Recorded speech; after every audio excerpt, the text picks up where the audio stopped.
I've had so many, it's really weird. Like, so when you open your phone and you're like, oh, vagina. Like, it's just, what the fuck is that? Welcome, Mr. Stumpy Cock himself, as we bring you the Chronicles of Steven Hamill. And then I got the nickname Stumpy, and that is my name still in that WhatsApp group. And all your mates are calling you Stumpy. This is where the stories roll. The Chronicles of Podcast.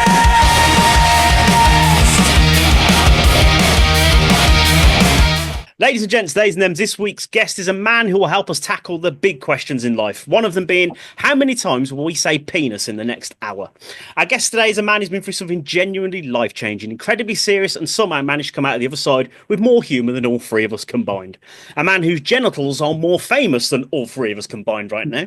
You could say he's working with 50% of the original hardware, but 200% of the courage. Here to talk about his brave battle with penile cancer and more. Welcome, Mr. Stumpy Cock himself, as we bring you the Chronicles of Steven Hamill. What an introduction. You said be brutal, so... Oh, I love it. No, I'm loving it. Like, a lot of people, like, throw Stumpy in an interview, like, right at the end. Yours, like, ballsy, just like, nah. Steven Stumpy Hamill. That is who's coming on right now. Love it. Absolutely love it. Oh, Before we start recording, we were just chatting about how you found us. So how I found you was we basically we changed the show up every now and again, and we decided let's just talk about some new shit, like funny, weird, whatever, wonderful things, just have a bit of a laugh about it. I was scrolling through Facebook. This must have been about 3 or 4 weeks ago now. And Comedy fucking Joe of all news articles, you know what I mean, said something about a death smell. I went, right, okay, well, I'm intrigued straight away. Do you know what I mean? Like, what does that even mean? And that's how I found your story. Now, obviously then, brought it to the show, had a bit of a laugh. Never in the history of doing this podcast, it's 7 years old, we ever had anyone then go, I'm going to fucking message these pricks. We'll have a bit of a conversation.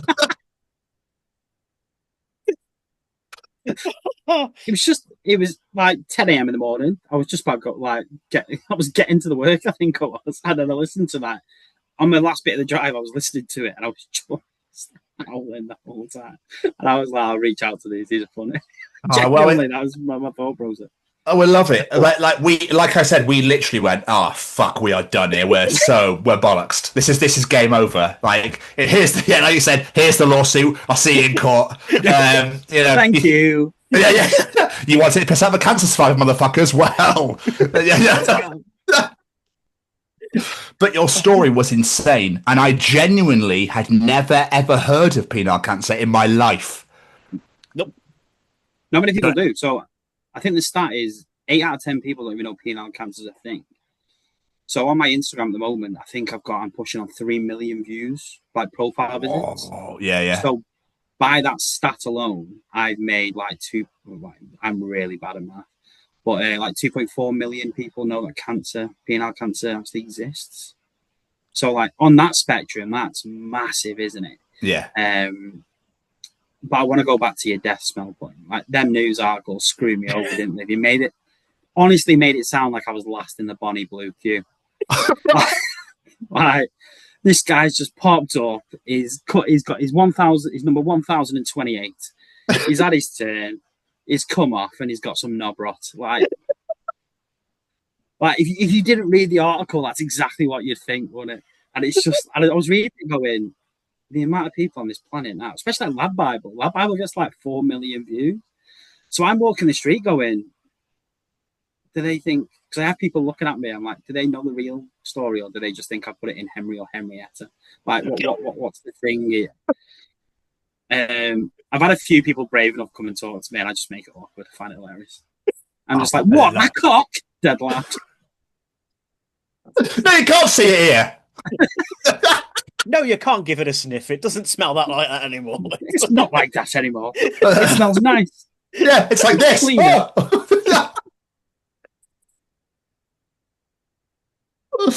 But like, and to give some context, obviously you've been everywhere at the moment. You've been this morning all over national news, etc.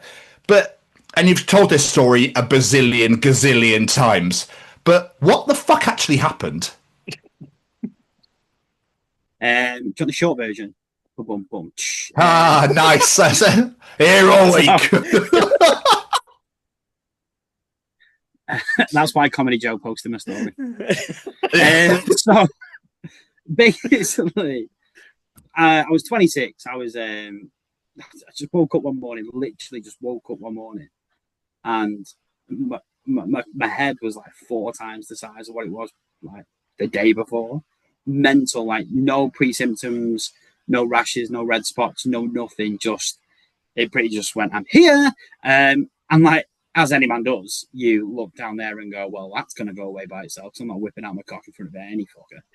And then you're like, shit, who have I slept with? Have I got an STD? What is it? And then you go into panic mode. And I did what every guy did. Pull your pants up, forget about it, and hopefully it goes away by itself. That's what I did. That was the mistake. Yeah. A week later, wearing nothing but sweatpants, by the way, because all I could literally wear was joggers. No underwear, no nothing. So the women had a field day for that week. I was walking around with just some grey sweatpants. I was big anyway, like, yeah, be like, fucking hell, he's a pendulum. Look at that. Like, I was big anyway, let alone girth on it. Yeah, I was going to say, yeah. So, and then a week later, I was making a brew like every British person does. And my foot was just getting a bit wet. And I was like, what's going on here? I looked down, blood everywhere. I literally just everywhere. And then it took me a second to work out where it was coming from. I thought I like cut my leg or something.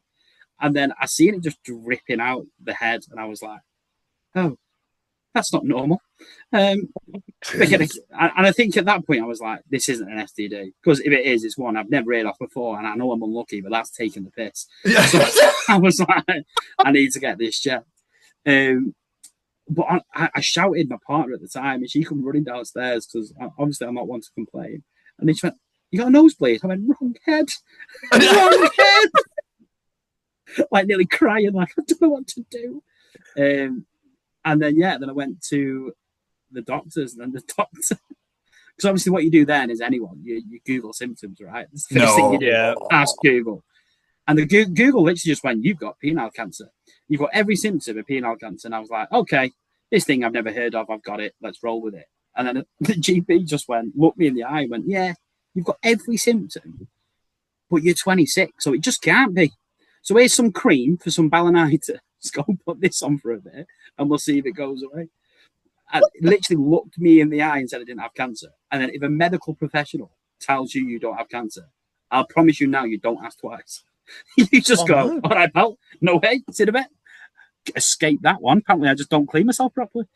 But it's pissing with blood. Like, what? I know. What? Hey, the good news is, I did wash my cock properly. It wasn't balanitis. It was cancer. So I was hygienic. So that's a positive. That's a positive spin on it. So I was putting steroid cream on my penis for 3 weeks. Like 3 weeks it was. Like nothing was changing. It was getting worse. And that's when the pain started. And I was just like, what's happening here? What the fuck? At what point did you go, like, okay, enough of this cream bollocks? There's something horribly wrong here. Honestly, it took me to the point where I just passed out. In that I had that big of a bleed. I was sat in my brother's car in McDonald's. Put it into context, right? My brother's in a wheelchair, so he can't even walk. Uses hand controls to drive. So when I had this bleed and I just passed out, he just sat there going, well, I can't do fuck all. What the fuck am I meant to do? And then I woke up and I was like just in a pool of blood everywhere, on the car seat, on the pants. I couldn't walk, so obviously I just passed out. The only thing in the car was McDonald's napkins, because we've just had a Mackey's. So I was like trying to clean myself with McDonald's napkins in the middle of Morrison's car park, cock out, people walking past with shopping. I literally felt like winding window down, going, "Hey, got some ketchup with that?" Oh, apparently that'd have been too much. So got my own dispenser and everything. I know, yeah. Pump it. But this is why I wanted to do this podcast. So then obviously he just rushed me to A&E and just went, get out. get yourself in there. And then I did. And then I was just sat in A&E, right? The nurse gave me do you know them sick buckets you get in hospital? Yeah. Put it under me, wrapped in a towel. So I just sat with my hand there, catching all this blood coming out of my penis. A&E was rammed, by the way. The wait was like 5 hours. I just kept catching a glance of every fucker looking at me going, where has he put that? Like, there's probably people to this day still around here who think I popped it in Henry or Henrietta. Like, they're having bets on it, probably. Which one was it? Which was more attractive? Oh, I accidentally had a dodgy barbecue and the knife went a bit too far. Like, we don't know these little bits. And then it took him about 5 minutes to get me in a side room, but that was the longest 5 minutes I've ever done in my life. Just sat there with A&E. I was going to say, please tell me they put you in a fucking side room, not just leave you in the waiting room. Yeah. It took him 5 minutes though. He just sat looking at me, and I was like, "You all right?" Yeah. Could we maybe do something about this? Like, we maybe like, yeah. Do you know what I mean? Can you go get me a Snickers, please? Because I can't move right now. Can't really do fuck off. Right, and then they finally put me in a side room, and then the nurse went, "I'm so sorry about that." I went, "You think?" Like, someone comes in with blood on his cock, you don't just sit him in the middle of fucking A&E going, "There you go, pal, go be the zoo animal for the day." Yeah. I was this close to getting it out. If it wasn't for kids in there, I would have got it out. 100% just would have got it out and like, she can get to it. But then I didn't want to embarrass the guys in there. Because if I whipped out, every guy would have gone, "Fuck me," like instantly. Oh, Been like that scene in basketball where the penises are fucking huge and snaking all over the. Pretty much to be like, "That's a prosthetic." Covering the wife's eyes, going, "They do not grow that big. Stop looking." Oh my god, that's absolutely. So, how long were you in A&E before you actually got properly seen them? About 3 hours, I think. So That's fucking wild. Yeah. They had to wait for a specialist urologist, so I kind of understand the 3 hour wait. Oh, okay. The guy was in surgery, so it's like, yeah, I'll wait. But then he looked at me and went, "Yeah, you're getting admitted, mate. You're staying in till Friday." And I went, "No, I'm not, pal. I've got my sister's wedding. You've got fucking no chance. I am going to that wedding, you like it or not. You think I'm giving up a Lake District wedding? I don't care how blood I am, how bad I am. I'm going." And he just looked at me and went, "All right, go enjoy that then. We'll see you Friday." I was like, I don't know what's more mental. You decided to go to the wedding or him letting you?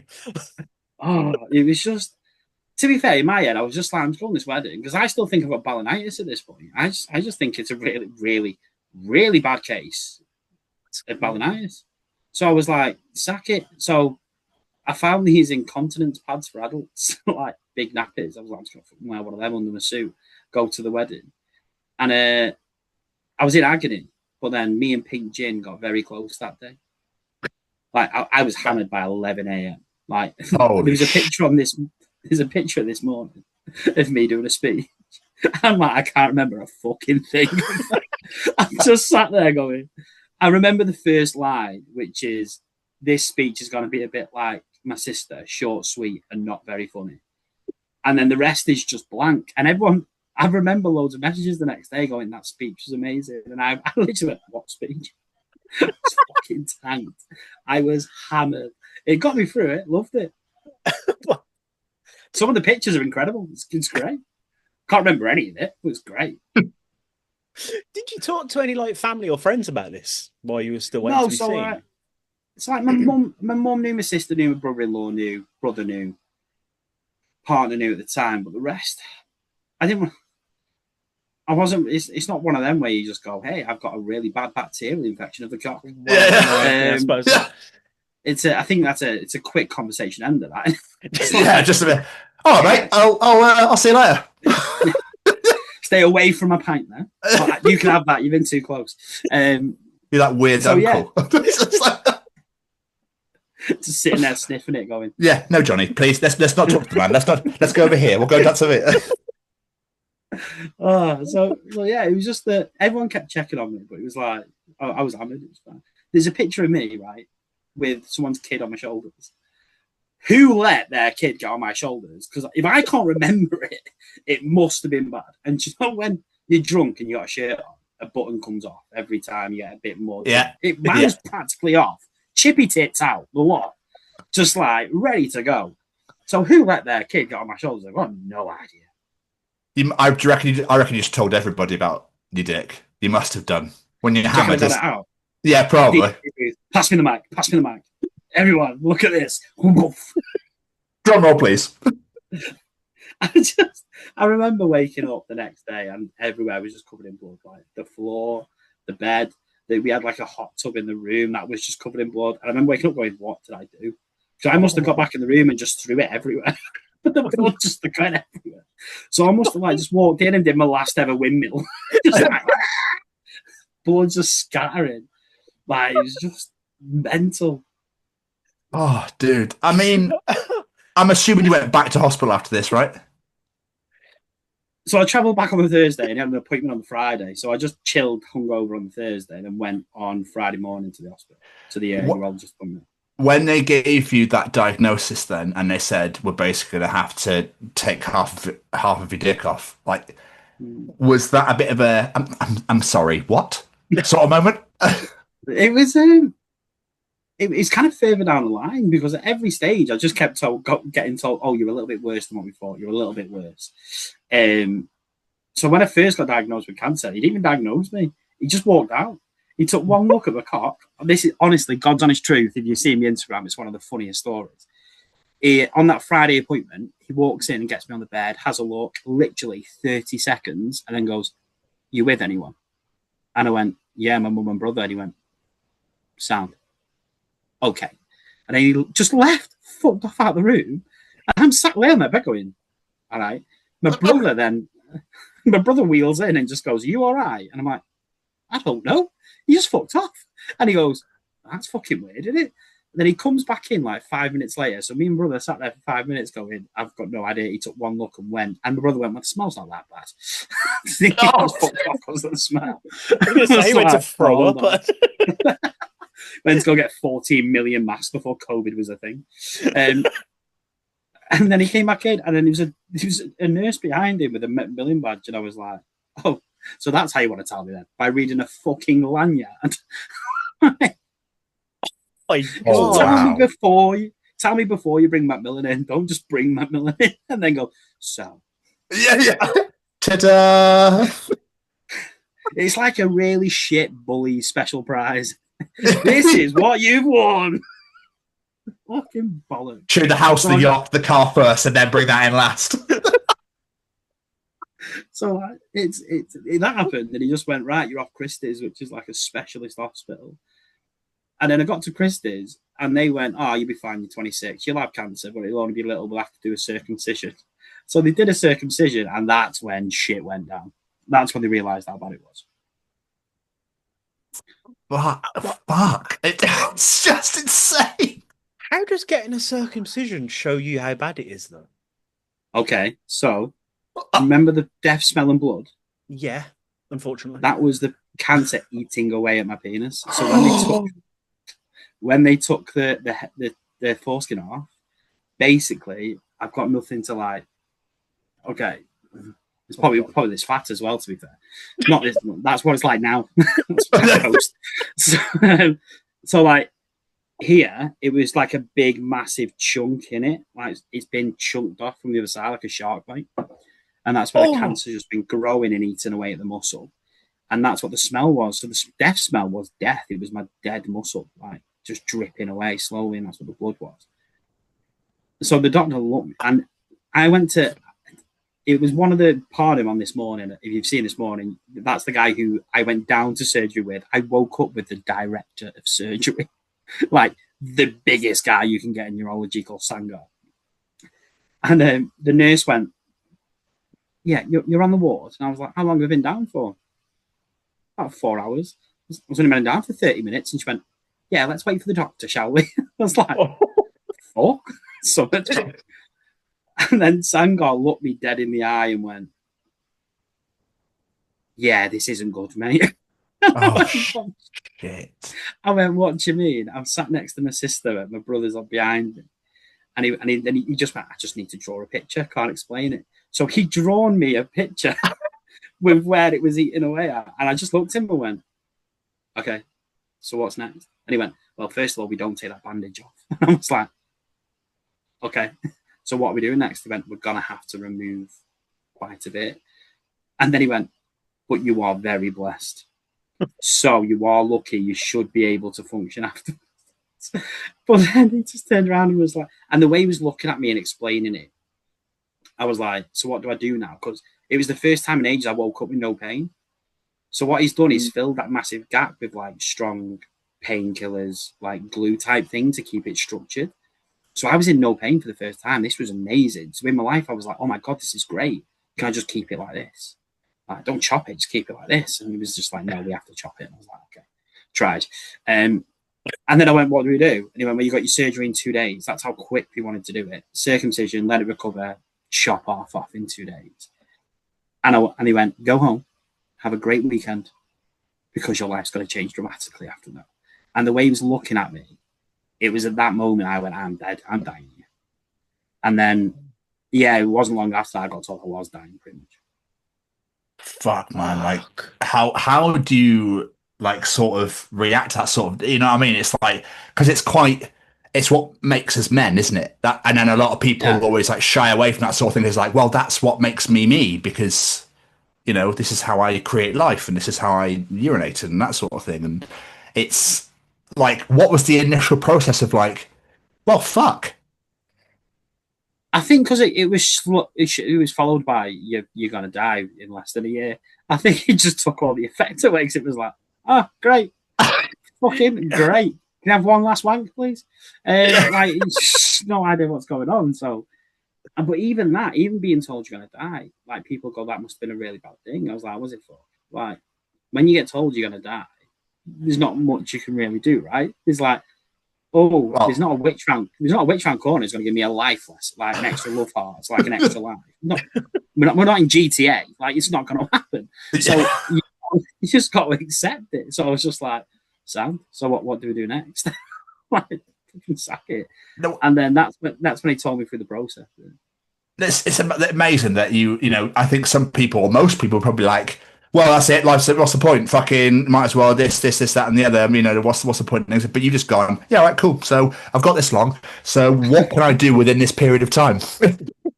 Get fucked off my cake. That is exactly what happened. It's just mad. So I made that instant decision then as well.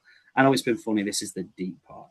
A bit of mental playing here. So I made a conscious decision in my head then to pretend I didn't register what the doctor told me. Because if I have not registered it, everyone around me can't burst my bubble. So they can't be around me and be all sad and, oh, I'm so sorry. They have to pretend I'm going to be fine. So pretend I'm going to be fine around me means we can create better memories if I'm not going to make it 12 months. So what can they remember with?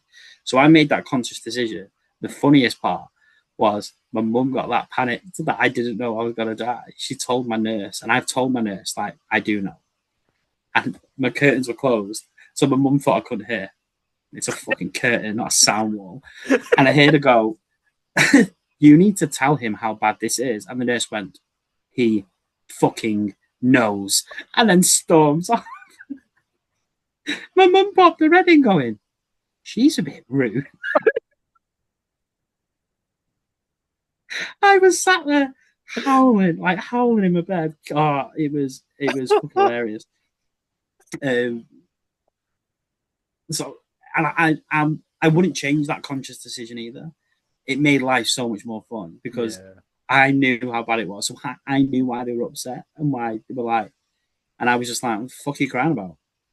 Like, you're not in this bed. It's me, innit? What the fuck are you crying about? Like, I'm going to survive. I'm not dying, am I? And then like, yeah, I know, but and I was just like, yeah, grow the fuck up then. It's fucking me. Yeah. And it's like, because you have no other option, do you? You kind of have to just accept it and just be like, all right, we have to just be nice and be happy. So I've never changed that thought. That's all right. I was going to say, the idea of it, just quickly going back to the dick being eaten away by cancer, made me think of zombie bites.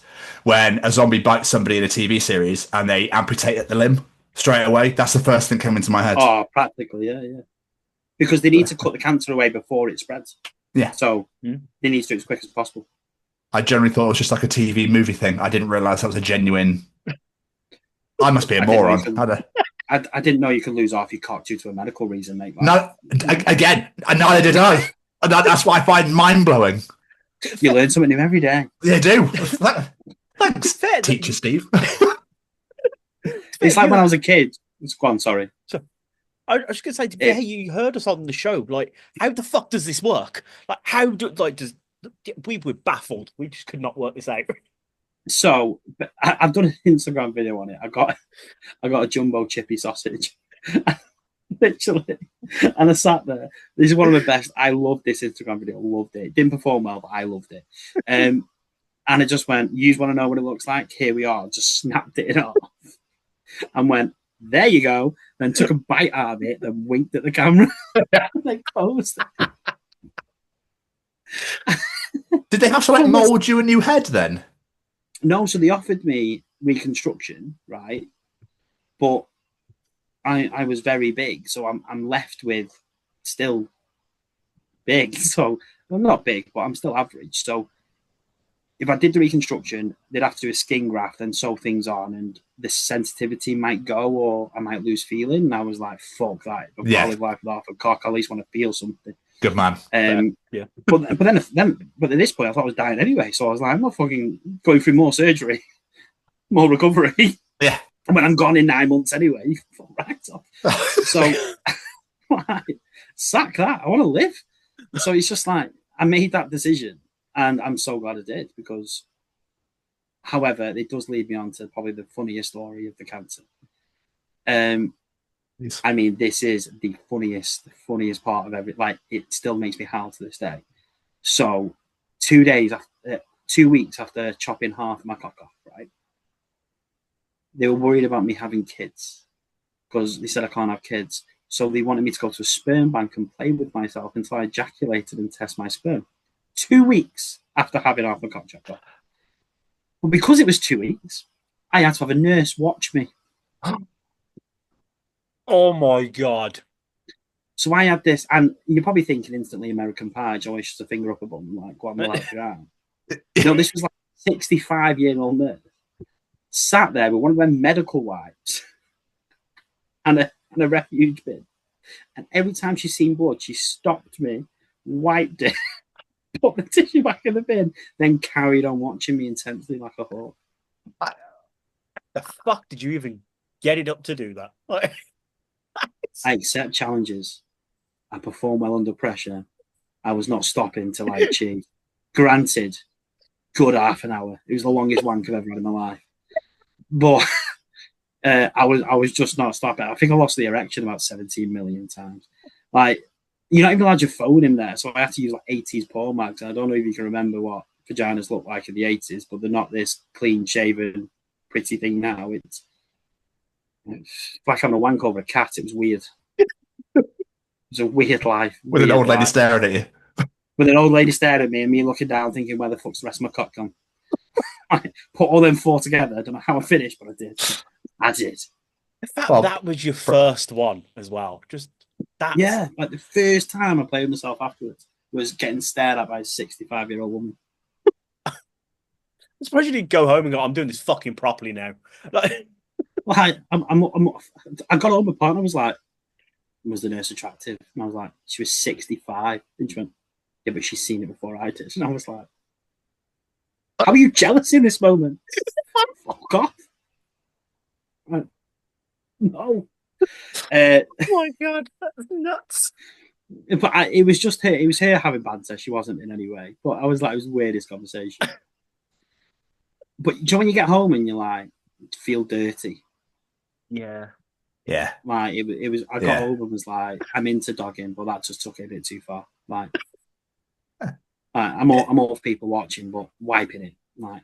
Yeah, that's odd. It's a bit weird. That's a bit not like, here you go, would you mind just, it's like, let me do that for you, dearie. Oh, I've got that. It's like an old one with a baby wiping like the meatballs off the chin or something. Yeah, like wiping them. Yeah, like, oh, there you are, dear. To be fair, I reacted the exact same. I went, what the fuck are you doing? It would have been awkward though if I came when she was wiping.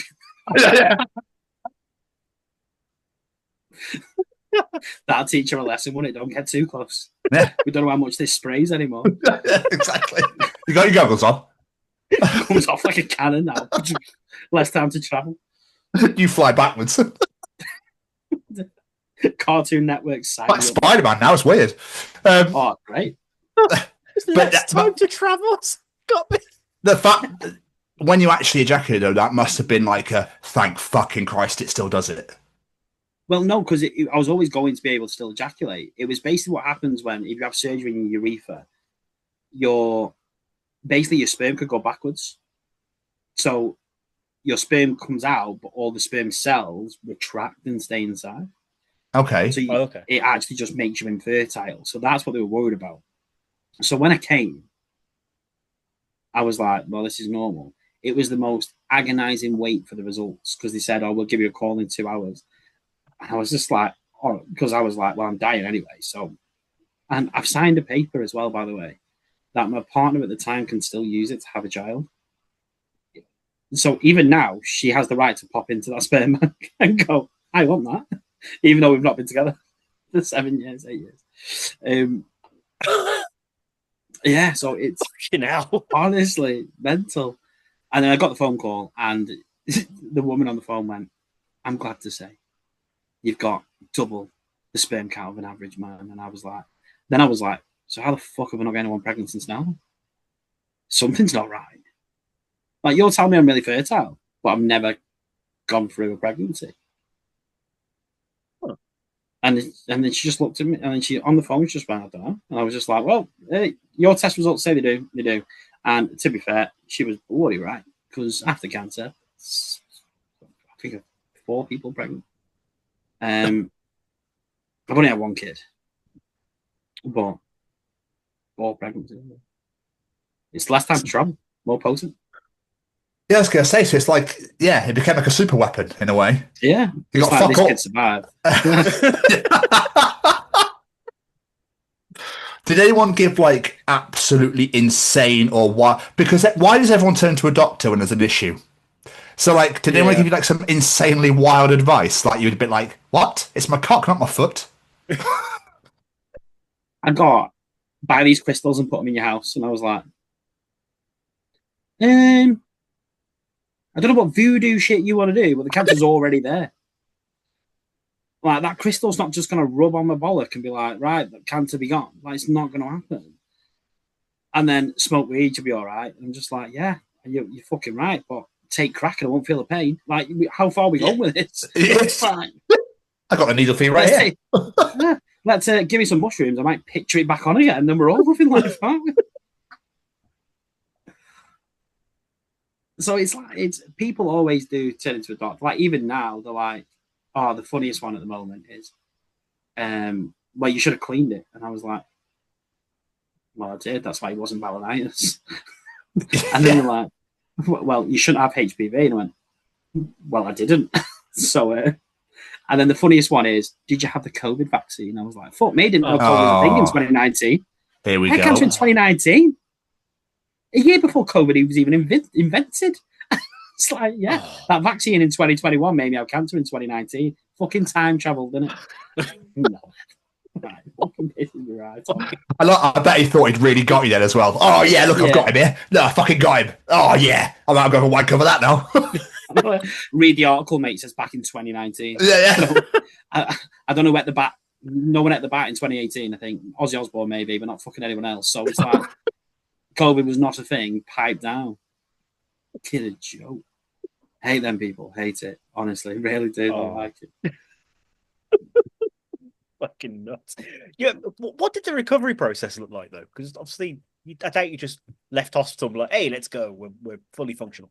You know. No. So the biggest surgery at the end I had was the groin dissection. So obviously taking the lymph nodes out to make sure it doesn't spread or can't really further. And also to test how long I actually had to live. So they did that. The recovery from that was painful. I had like a drain coming out of both sides of my legs. A catheter in like for 3 weeks. I had to empty this drain. If I went shopping, I had to take like a shopping bag and put the drain in because they want to scare people. Yeah. So it was all a bit crazy, and the recovery was a step-by-step process. So it was like, I was a really fit guy. Like, I played football. I was really, really fit.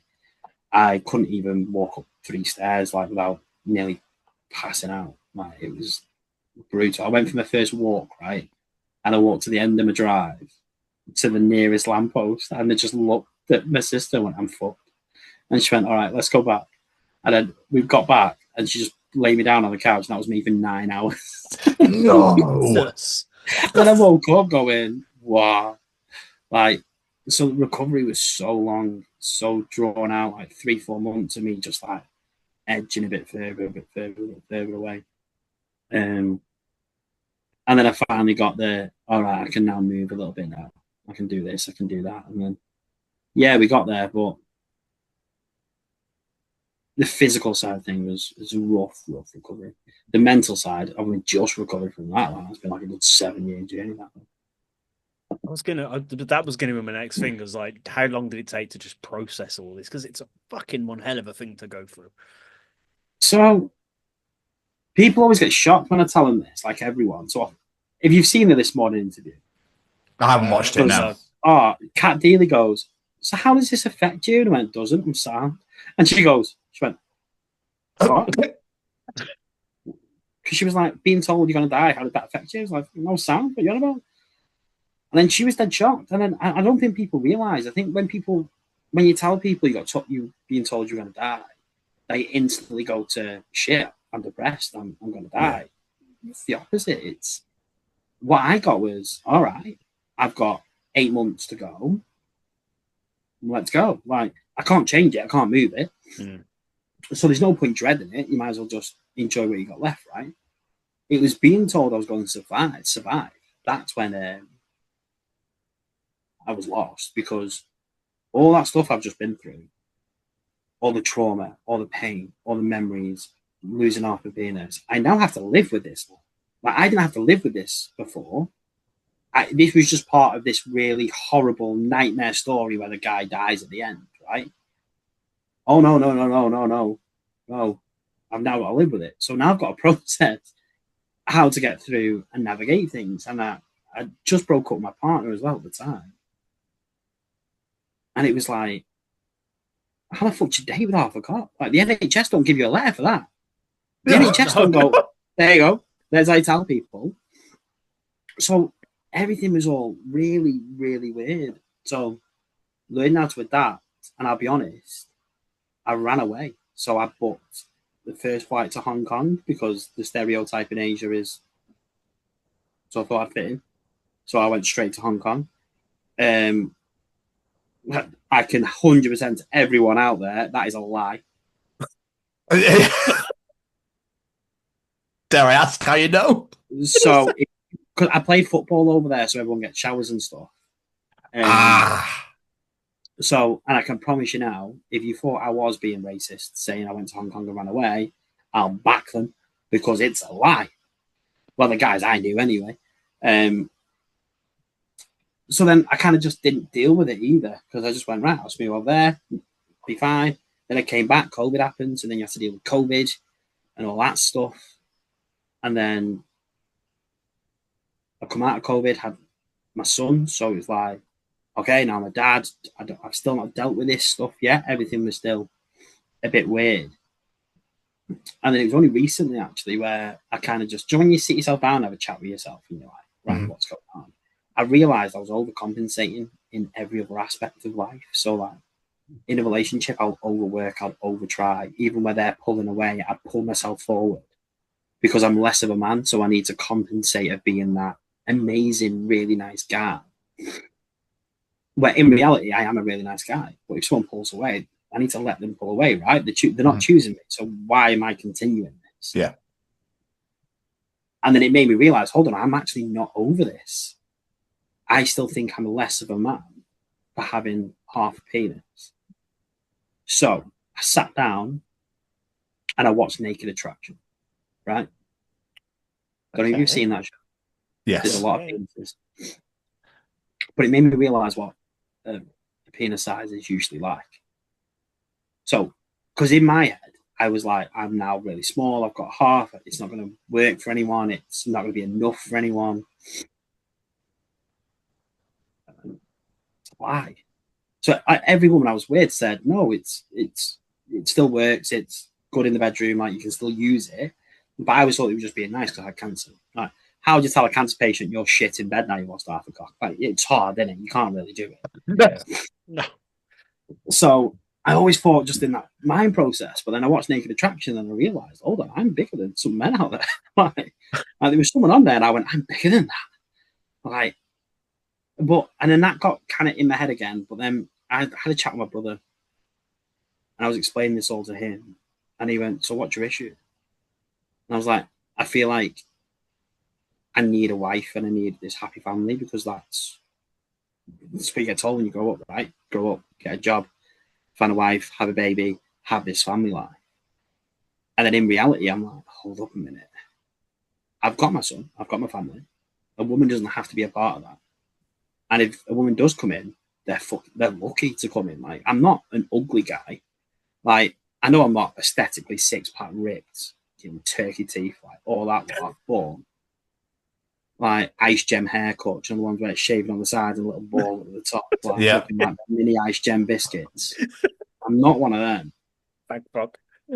But I'm a nice guy who's quite funny and I can cook some good food. Like, if a girl comes into my life, they're fucking lucky. And they have the most unique penis to play with on the planet. Like, what more could you ask for? Do you know what I mean? One of one right here. And then I kind of looked myself in the mirror and went, yeah, fuck it. Do you know what? Fuck it. And that's when I picked up my camera and went, I'm going to make a TikTok. And I'm not going to lie, I did go back to delete it 24 hours later. I panicked. I went, nah, this is coming down. 80,000 views. I'm like, well, I can't take that back. Fuck. Yeah. Wow. Because I was going to say, you are the fucking, as strange as it sounds to say, you are the poster boy for this now. You've gone viral, your stories everywhere. Like, I saw, like, New York Times shared it, for Christ's sake. But what made you decide to go out there and tell your story? Was it to influence others? Was it to help yourself? Bit of column A, bit of column B? Like, a part of it was to me more accepting it. As soon as it's out there, I've definitely accepted it, right? And I think people have been reaching out for me to tell my story for the past 7 years. Like, 26-year-old, youngest person on the planet to survive this cancer. Like, it's always going to be a big story. One of the youngest, sorry for legal reasons. If you are younger than me, please come and talk to me, though. So I would like a good chat with you. And then I got an offer, I think it was January, and I broke up with my partner. Well, she broke up with me towards the end of Jan. And I think, and then obviously I come to terms with who I was myself, and I was like, what am I actually looking for? I don't need a wish. I don't need to be the perfect man. I'm me, and that's enough. And then someone asked me, oh, I've never heard of penile cancer. And I got really angry. I was like, oh, for fuck's sake, right, doing it, don't care. And then, I thought I was going nowhere with it. I'm not going to lie. I thought I'd post this video. My mates would laugh at me and be like, what are you doing that for? And then, I went back. I had 80,000 views. I think I had like 800 followers in 24 hours. All a bit mental. But then I posted a few more then. But I posted funny ones like the lad chat one. Dating with half a penis. Like, posted a few funny ones. And suddenly my followers went to 1,500 in 3 days. And this is only on TikTok. And then suddenly I had a newspaper article reached out saying, let's have a chat. And I was like, okay. So then spoke to them. And then a day later this morning, man, we want you on. I was like, fuck, what's going on here? And do you know what this morning asked me? They asked me to put a picture of my cock on the TV at 10:30 in the morning. No, I'm not shitting you. I've still got I will read the text message to you. I can't show because it's got the producer's number in it. Heather. Right. It was on a phone call, but she also asked me to send in proof that I lost my penis. So I sent in a picture going, partial amputated of penis, 28th of May, 2019. Proof enough for you? From the NHS. That's meant to send us proof. So this is how it started. It's like, oh, we need to, hi, is it possible we can have a phone call? I've got a really delicate question to ask you, and I don't think it's a good question for over text. Thank you for the proof, Stephen. My colleague will be in touch this afternoon. And thank you for the screenshot. Honestly, sorry if I've offended you. We would do it in a medical way, so if you do change your mind, let me know. So apparently, right, someone like it takes a whole new meaning to watching This Morning with a sausage butty, doesn't it? Imagine taking one bite out of your sausage butty, seeing that on the screen and looking down, going, "Oh, fuck." You won't be able to finish it, especially with ketchup as well. Fuming. So obviously, I said no for obvious reasons. But then when I was there was the hilarious one, because everyone was like, "You're going to be fine." I'm like, "I'm talking about the cock on national TV. I don't think I'm going to be fine." And they went, "Oh, you're fine. You're not following anyone. You're on your own." I was like, "Oh, perfect." Guess who I followed? The King of England. So they went, "What? You're not following anyone." But there was a video of the King of England talking about his dead mum, the Queen, because it was her birthday. What a transition. I know. And since they stopped talking, literally, soon as they stopped talking about the King of England, and next we've got Stephen, is an amazingly brave man who lost half his penis to cancer. And I was just sitting there going, "You can all fuck off. Put them on before me. I'm going last." I'm fuming. So angry. I'd love to have been in that meeting where they planned like the day of what they were showing. So what should we put on after the Queen? I know. Penis. Yeah. Penis. Yeah. But it's mad though, because they like put you on the credit. So a picture of me came on saying on today's show. And then my phone started blowing up from that. So like I was getting, I think I got like 200 followers just from them opening credits. Loads of messages from people like my mates going, "Why the fuck are you going on This Morning?" And someone from work went, "You've lost half your cock." And I was just there going, "Oh, this is going to be an interesting one." But it's crazy to go from near death, you're going to die, fuck it, let's just make the most of it, to being on national TV and in national newspapers all over probably the world talking about your dick. It's weird. I can't quite explain it. Especially if it happened so fast. You start that TikTok and then like several days later, This Morning are on the fucking blower. That's mad.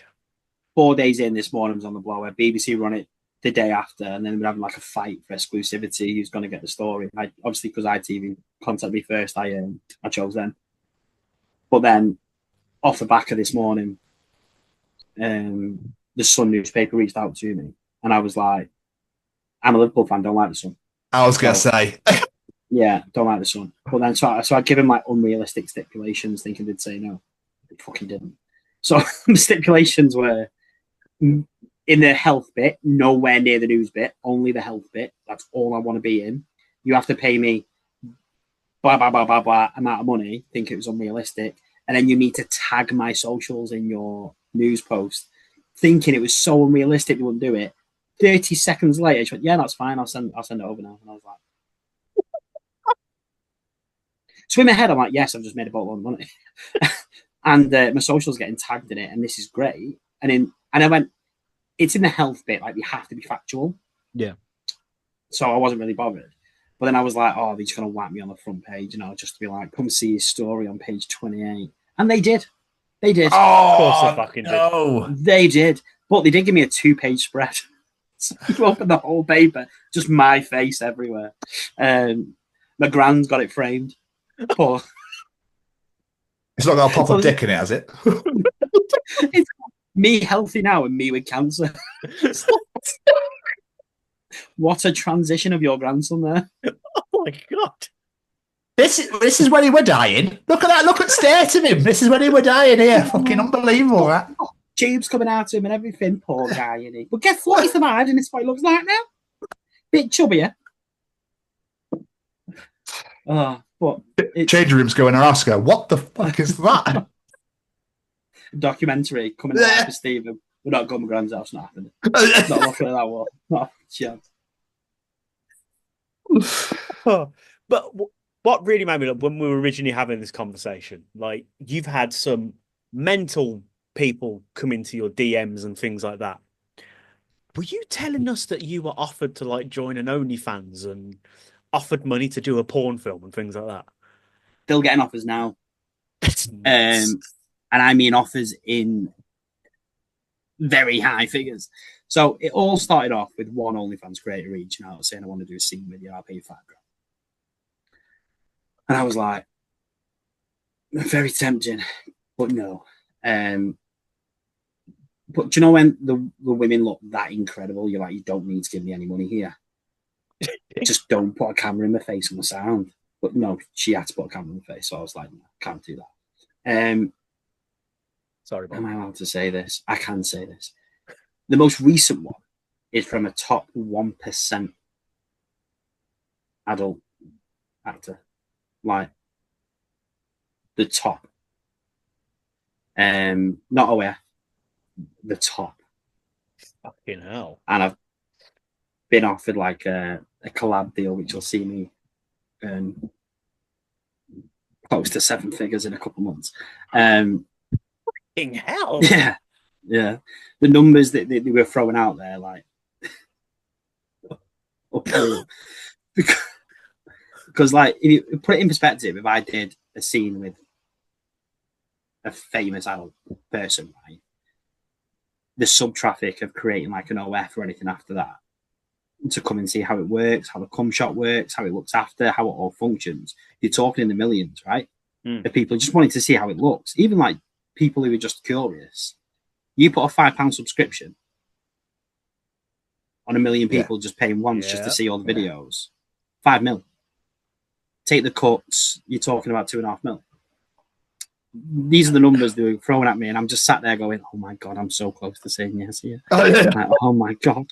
Like, can I do it? Can I do it? Can I do it? I said no in the end. He's like, I can't let my nan down. She's got lovely Honestly, photos on the wall. She don't need that. I did have a chat with my family. I went, if I ever did OnlyFans, right, would you all hate me?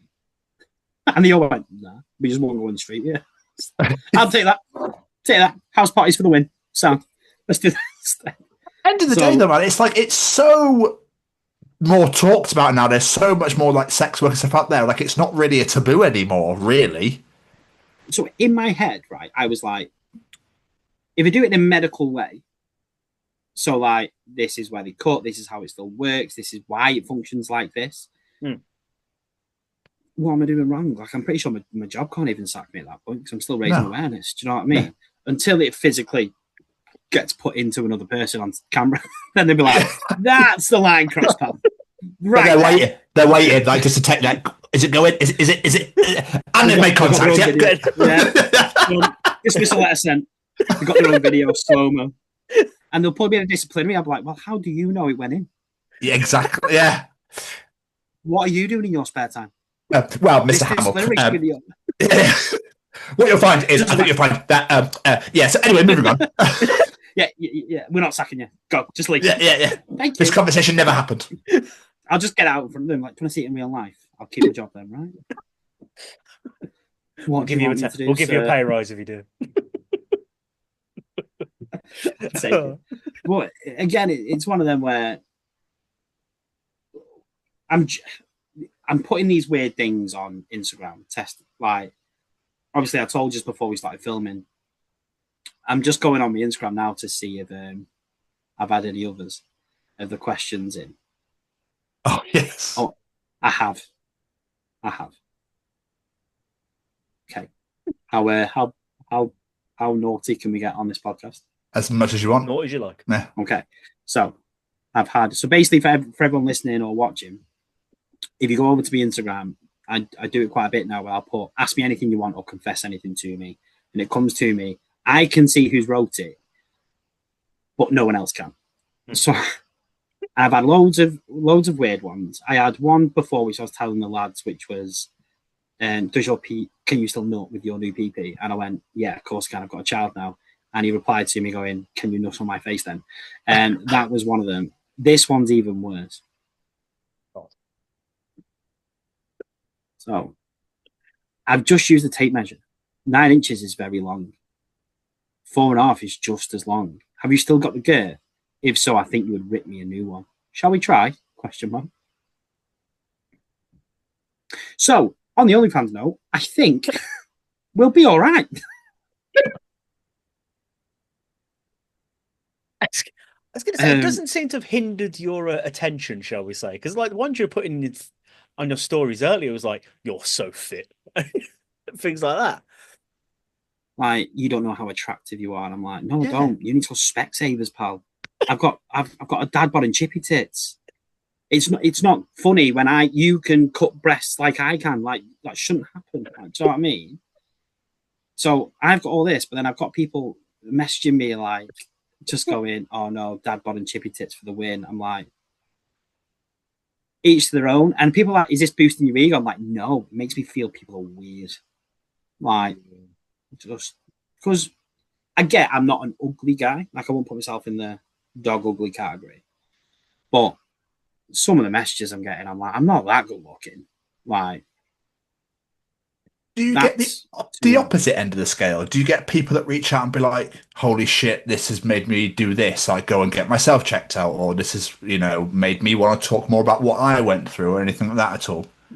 I had one DM. I won't say who it was, but I'll read it out. It made me cry. It was like one of the most powerful things I've ever read. It was straight after this morning, so this girl watched me on this morning. Yeah. And just sent me this. Let me try and find it. I think it's here. It's for the porn and your fitness. Just scrolling through all the. Sorry, boys, might be a while. All these tit pics I'm getting, which is, by the way, women are just as bad as men for unsolicited naked pictures. I'll 100% vouch for that. I've had so many, it's really weird. Like, when you open your phone and you're like, oh, vagina. Like, it's just like, what the fuck is that about? Like, it's getting really weird. Like, really, really weird. Like that as well. That's the opening clip for this week's show. Oh, vagina. Vagina. But, like, it's so bad. So bad. It's just, I don't know. When women say, I don't know what makes you think I'm going to send a picture of this and you're going to be like, oh, really nice penis, let's reply to him. I have no idea what women are thinking, going, I'm going to send a picture of vagina and that's it, it's going to suck him right in. I'm like, yeah, that's the problem. Yeah. If you're sending me this picture, it's been around, right? So, yeah. Pass, thanks. Suck me right in. It's terrible. I'll tell you about a DM I had from someone who a Love Island contestant, like somewhat, it's really bad. So this is the nice one though. This is from a lovely woman who reached out on this morning, back from the vagina jokes. Let's back to sitting. Yeah, sorry. It's me as well. I take it on tangents. We'll go back to that in a minute. We'll go back. So she reached out. It was like 10 o'clock at night. So I just got home from this morning shoot. Hi, I just wanted to thank you for doing what you're doing. It's so important. Someone very close to me has gone through this, and none of us have even heard of it before. I would love to show him your page, but I'm not sure he's actually ready for that yet. However, if it had known if I now know what I know now, back then things might have been a bit more positive for him. I will show him so he's not alone when the time is right. The mental health side of things can often be more painful than the physical pain that remains. And we all know there's a stinging truth behind some of his wisecrack jokes. I can't express how emotional this makes me or how utterly amazed I am at him. Now I 100% know what he is going through and what he's been going through, and it's just sheer bravery. I'm in awe. Thank you for helping so many men out there. It's making me nearly cry now. With this, you are truly a hero. I replied, hey, appreciate the love and support. I didn't really know how to reply on that. And I just put, look, it's a tough diagnosis, no matter the situation. I find myself in a very dark place, self-medicated in situations, and that self-medicating will end me before the cancer was. And that's exactly where I was. I'm hoping he can pull through and see the wonderful side of ending conversations instantly by cracking a penis joke. I'm also not a hero. I'm far from it. But if I can just help one person with my videos, I've done a good job. But I love receiving messages like this. I really do appreciate it. And then we ended on the Thank you for taking the time to read and respond to me. I didn't think you'd even get my message. I really appreciate it. You truly are my hero, even if you don't think you are yourself. Oh, That's beautiful. oh. Yeah. Like, Oh, I get a lot of them. Yeah, bit mad. So it kind of makes me remember the things I'm doing and what actually the impact I'm having, because people do go through penile cancer. No matter what your age is, you'll keep it to yourself 100%. I had a man reach out to me, and I had a really good conversation with him. He told no one. The only person who knows is his wife. Can't really hide it from your wife, can you? But No. like his kids don't know, his friends don't know. The only other person he's told is when he messaged me on Instagram. So like, and he was messaging going, it's such a taboo. I don't want to raise it to anyone at all. But then watching your videos and you speaking so openly, and you don't give a shit what people think about you. You're just like, look, I've gone through this. This is my journey. Come and support me or don't. It's up to you. And it's helped him not open up. He's still not told anyone, but give him a space to come and release some of his stress or his tension. Because I don't care how old you are, if you've had all your cock chopped off, some of your cock chopped off, it's not okay. You're not going to be okay. So, yeah. So that's one end of the inboxes that are really nice. We get the really thirsty ones. Now, do you want to know the really brutal ones? Yeah, go on. This girl looks like she's a Love Island contestant. Prim and proper. Fake tangle or turkey teeth to the nines. Driving, like, I'm pretty sure if she carried a poodle in a handbag, you'll go, yeah, that suits her. I'm still laughing because it's hilarious. So she messaged me going, half a penile. And then I went, yeah. Like, yeah. What do you want to know with it? Let me look. It's right at the beginning. Like it was all a bit weird. Here we go. Got it. Half a PP. Yeah, half a PP. So I've replied. Now this I have to see. And I put, you're not going to take me for a drink first? And I went, in all honesty, not going to send it. But if I do drop an OnlyFans, you'll be the first to know. And then she went, I do not pay for pictures like this. I knew you'd be boring. All talk, no action. Would have stayed between us. All this, that's private, right? And I put, yeah, not the guy to throw a dick pic around, by the way. Here's where it gets funny. No, but you're the guy to spam 80,000 reels about it, then flirt with your 30-year-olds in your comments. So I replied, why would you rather message kids instead? Like, why are you kicking off and messaging 30-year-olds? I'm 33. What do you want me to do? Message 15-year-olds instead? Like, So, what? Can't win. Can you? Messaging girls your own age can't win. So, obviously, I'm trying to be an advocate, so I can't just go around throwing penis pictures around. I just can't do it.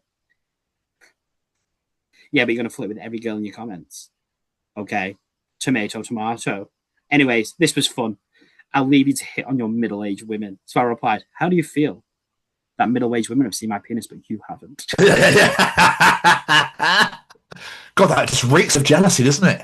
Oh, yeah, it does. You can smell it from here. Oh. She put, yeah, okay, buddy, you're ugly as fuck. I only wanted to see it so I can laugh in the group chat. Oh. And then it finishes with, and by the way, I just wanted to show people how even cancer didn't think you were worthy enough to die, so they just informed you instead. And I replied going, oh, fuck, I really hit a button not sending a picture, didn't I? Wow. Oh, but not... Oh, just What? me saying no for a dick pic. And then winding her up. I did wind her up saying about the middle-aged women seeing it and you don't. But then again, she's already given me so much shit before that I wasn't just going to take it. So There are some real pieces of fucking shit. and then as I get well. that. Wow. And I posted it, right, as a reacting to my DMs. And I was giving her a couple of weeks to message me saying, sorry, I was having a bad day. She hasn't. So her name's getting leaked very soon. Don't blame you. Don't It's fucking blame you. I've looked at the law. It's not illegal because she sent me the messages, so I own that content. She chose to send them messages to me. I don't have to keep her identity a secret. So I'm not breaking any law by revealing who it is. You fucking go, blame. girlfriend. Yeah. I've given her 2 weeks as well. I've literally given her 2 weeks to come and say sorry. Bad play. Don't Holy blame me. shit! So- Yeah, Don't blame me in the fucking slightest. you know, you said Self-employed. you know, you said you're not a hero. I think you just hit that category. Yeah. It was the one I was really proud of is when she attacked me for hitting on middle-aged women. I was like, what do you want me to do? Message kids? Like, Yeah. what else do you want me to do in that spot, right? Do you want me to message people my own age or 65? Do you want me to be Wayne Rooney? Like, who do you want me to do? Let me know. I'll go back to that sperm bank and go and see Margaret, the nurse. Tell you what, if it was Wayne Rooney, that'd be the day of my life, wouldn't it? Great. Why does he fucking break in? I don't know where Steve, mate. It's in my room. What are you doing, my missus?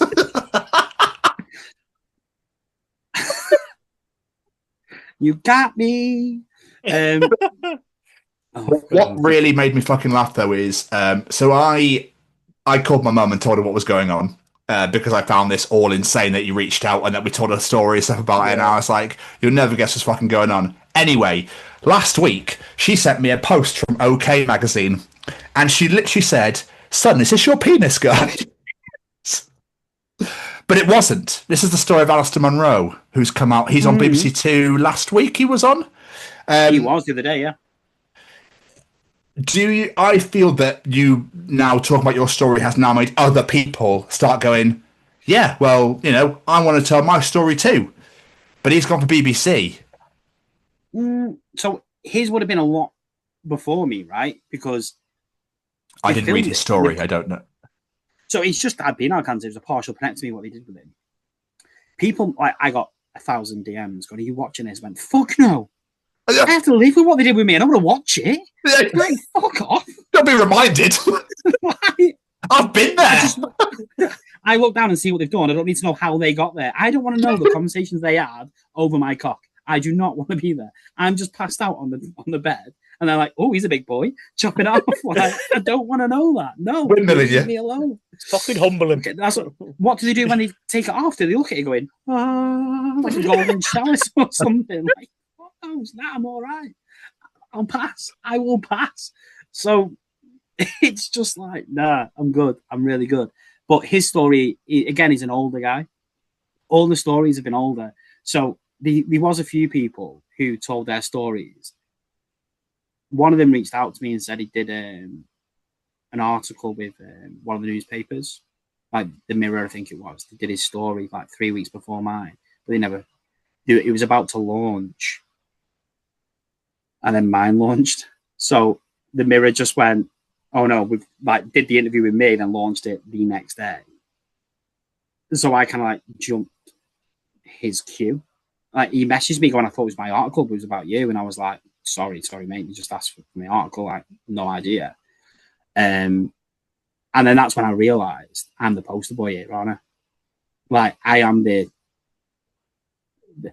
pioneer who comes out in a different way. Because everyone's messaging is a bit different. I'm the one who's like, ask me anything you fucking want. I'll answer it. Whether it's about sex, ejaculation, coming, how does it work? How does it function? What was it like going through it? Nothing's off limits with me.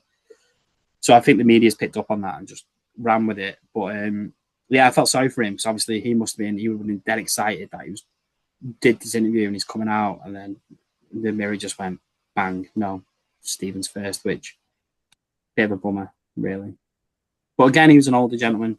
Again, I had someone reach out to me who had it at 29, and he's like, "I've not told anyone." Like, absolutely no one.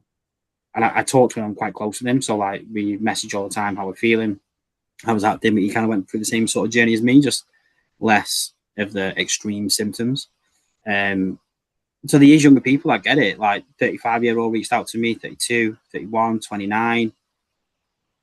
I'm still apparently the king of top trumps and hold that card of being the youngest at the moment. Like, do you know when you're in school, what do you want to be when you're older? A medical statistic was not my choice. No. Like, there you go, Mum. Proud of me. Made it. Sack it. But it is what it is. If using my stories gets out there to more viewers, to more people, like even to have an Instagram that's 7 weeks old and have more than 3 million profile visits, it's insane. Like I'm pushing on 10k followers as we speak in 7 weeks. Like it's practically unheard of without being famous or going immediate viral.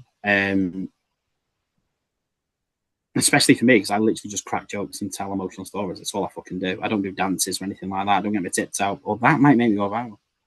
I was about to say. Maybe it's Apparently not they're that. quite nice. Do you want a diagram of my cock? Draw it in between my tits and be like, dun, dun, dun, dun. See how it goes in there. But yeah, I've got the penis tour coming up, right?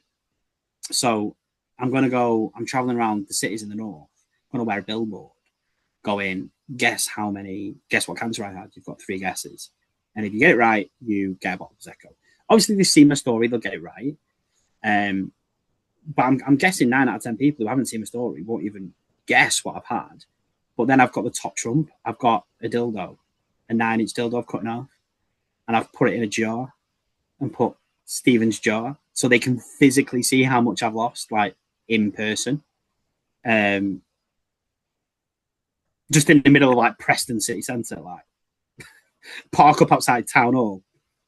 Do you want to see half a dildo? I'm normal. Please, I'm normal. But I'm going to do that. But I've got a sponsorship with a charity to do it as well, so they're paying for it. So it's like advertisement for that as well, so that's good.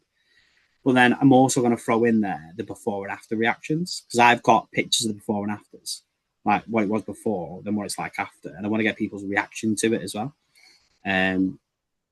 Is a first try. Get more followers. People want to see what it looks like there. And I'd be like, check my link for OnlyFans. It's an option, isn't it? If I want to make a quick mill, it's an option. It's an option. Have a card reader out. Yeah. So by the time this goes out, if I end up sleeping with Bonnie Blue, don't blame me, okay? The money talks. It's coming out Friday, so that's come quick. That'll be a comedy podcast, won't it? My cock's had cancer and Bonnie Blue. On a side note, Bonnie Blue, you are amazing. What you do is you're an incredible person. That was just a joke. If you do want to bond with me, message. That's the title of your sex tape. It will be. Bang and the off is gone. No. But you talk about like the stigma around it and the taboo around it, how people don't want to talk about it. How can we be having more of these conversations about these more, say, awkward sort of topics, even though it's not Just awkward? Just talk. Like, everyone's got a cock. Every man has got a cock. Like, you just have, right? Like, what you tell me about a penis is not going to shock me. Maybe if I turn around and went, I've got a 9-inch cock, most would be like, fucking hell. Bad back, mate. Like, but they're the reactions you're going to get. It's not like, I think with men, stereotypically, you have pissing contests, don't you? Yeah. I'm bigger than you, I'm better than you, mine's thicker than yours. And it's getting out of that stigma, like, who gives a shit? Like, the only people who actually care about size is men. Yep. Look, I've been big and now I've been small, right? I literally know the differences between the two. Sex is a lot more enjoyable now because I'm not panicking that I'm hurting people. Like, I took a girl's virginity with a 9-inch cock. God bless her. Like, I feel sorry for her now. Imagine following that up as well. Yeah. I always feel sorry about that. Right? Like, but little things like that I'll have feelings for, right? But now I'm just like, Sam, I can just go to town. Like, I don't need to worry about any of that. So, yeah, it's stop having a pissing contest because I'll win, right? I'll win. Yeah. I'll have my cock chopped off at 26. I will win top trumps of every cock conversation you have, no to mine. And I'm not afraid to use it. I will use it. Absolutely. Get some light on me. I think what you're doing is absolutely amazing, to be honest, because like you say, a lot of people won't talk about this, and you're using your platform, even only 7 weeks of having said platform, to help loads of different people, and it's absolutely amazing. It really is. So Thank you. If you could send a message to men out there, I think this is a great way to start wrapping this up. People are hearing your story for the first time, I might be hearing this. What is a message you want them to take away from the story? It doesn't matter how you feel about yourself. You just have to be yourself, and that'll make you the man you need to be. I think everyone's got this perfect man in their head, and everyone's definition is different, right? Like you have the manosphere at the moment who are just plebs, like dicks. But like you also have the people who think you need to be a gym buff instead and wake up at 6 and splash cold water on your face. Now, fuck that. If I'm awake at 6, it's not my problem. My son's woke me up and I'll be pissed off. Like, leave me alone. But I genuinely think the perfect definition is if you're comfortable in your own skin and you can be yourself, it doesn't matter how much of a manly man you are, how much of a feminine man you are a man and you are your man. And that at the end of the day is the most important thing advice I can give to any man. From my perspective, I was the egotypical guy. I would wear grey sweatpants without boxers, knowing what I was doing in September. Like, I just would. And now I see guys doing it, and I'm like, you're not even big enough to do that. Like, I wasn't borderline big enough to do that. I was big. So, like, it's just be comfortable. I'm very comfortable in myself now. I could walk into a bar, see the fittest bird, like the most attractive woman. I will go and try and chat her up. I'll know she'll say no. Way out of my league, but I'll try. I'll crack a joke. I don't ever feel what half penis feels like. You want to try? Most intriguing chat line you're ever going to get, by the way. No one can follow that. They really can't. Incredible. But be yourself, and then you'll be the man you need to be. That is the biggest advice I can give any man, I think. Absolutely. Mr. Stevens, do you have any more questions for our wonderful guest? I do. I was wondering if you would ever, I know if you said you wanted to do a comedy tour, stand-up comedy tour, I think was one thing we talked about in the DMs. And you said you're going to go around the towns and the cities and stuff like that, and obviously with your dildo jar. Would you ever write a book?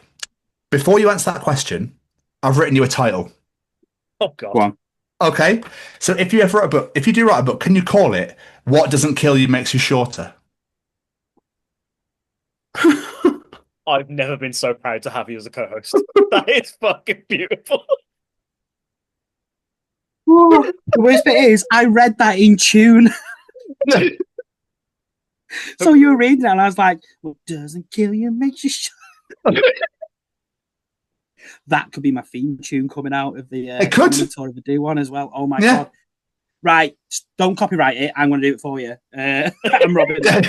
It's all yours. It's all yours, mate. There you go. Take it. I'll take it. It's been amazing. Because someone did use something similar. Someone was like, I've lost half my cock, but I'm twice the man I used to be. And I was like, it's too sentimental. Like, yours is just comedy gold. What doesn't kill you makes you shorter. That's fucking hilarious. That's fucking incredible. To be fair, someone topped it the other day. Someone called my cock a Oompa Loompa because it was short and flat. And I was just like, oh my God, you're right. I hope it's not orange or green hair. Well, all I need to do is pop it in someone with fake tan, and you never fucking know what colour it's coming out, do you? So you just sat there going, okay. I love that. Right, I've literally just wrote that down as well. Pen in hand. Stephen, sorry. On a book, we'll see what happens. Like, we'll see where the career goes or where I'm going to take it. I think from what I've gauged from the reactions, I know this is going somewhere. Yeah. Whether it's comedy, whether it's just being an advocate, whether it's OnlyFans, whether it's porn star, like it's got an opportunity to go anywhere.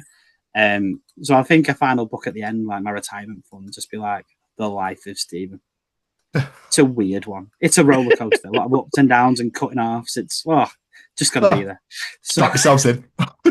Yeah. Get that seatbelt on. Start strapping in.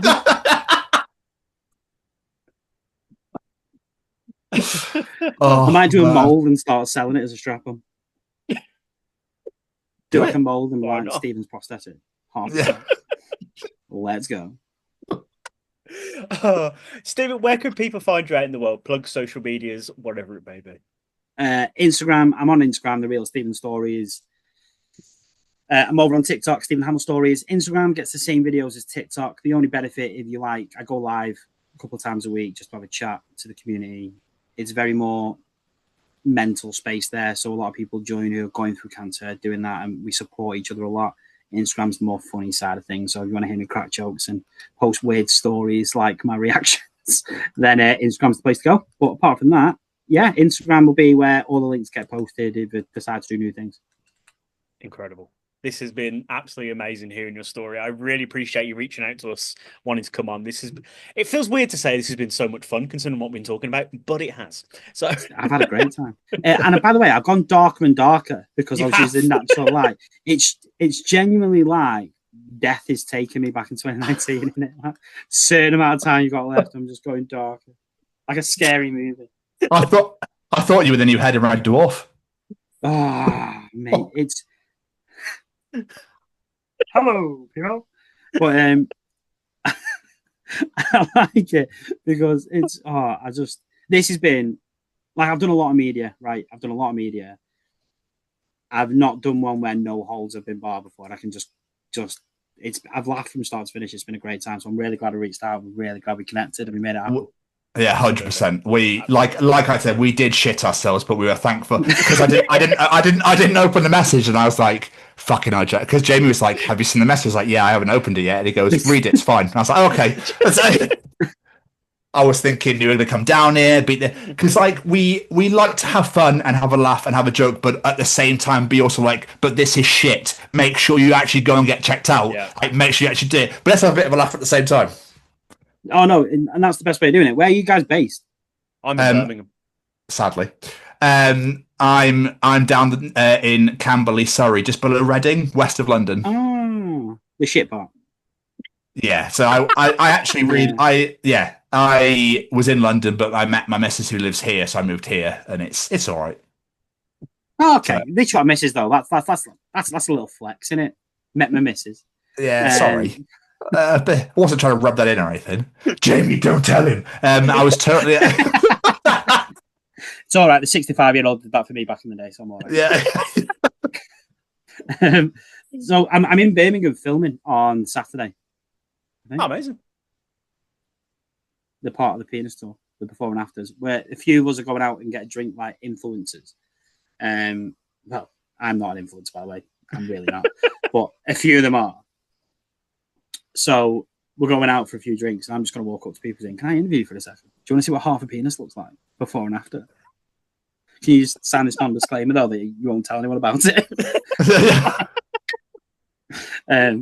So, yeah, I'm shooting with you. Amazing. Yeah. This has been so much fun. Thank you again. Really, really well. I'm getting a bad back getting closer to the screen. Can we sign off now? Yeah, definitely. I've got work in 35 minutes. I drink a lot of the time. Oh, shit. I didn't realize you were working tonight. Sorry, mate. Sorry. My bad. Steve, mate, thank you so much, dude. Like, massively appreciate it. I take it you're not coming all the way down to London. London. I think I'm in London. I think it's in a few weeks. I'm actually in London. Okay. I'll definitely try and. So, yeah, well, maybe. Oh, nice. Go for a pint. Yeah, let us know. Sounds good. Been great. Yeah. My friend, have a superb rest of your evening. Thank you so much. You have a great evening, and thank you for having me on. Pleasure. Thank you so much. We'll speak to you soon. Take it easy. See you later. See you later, mate. Bye-bye.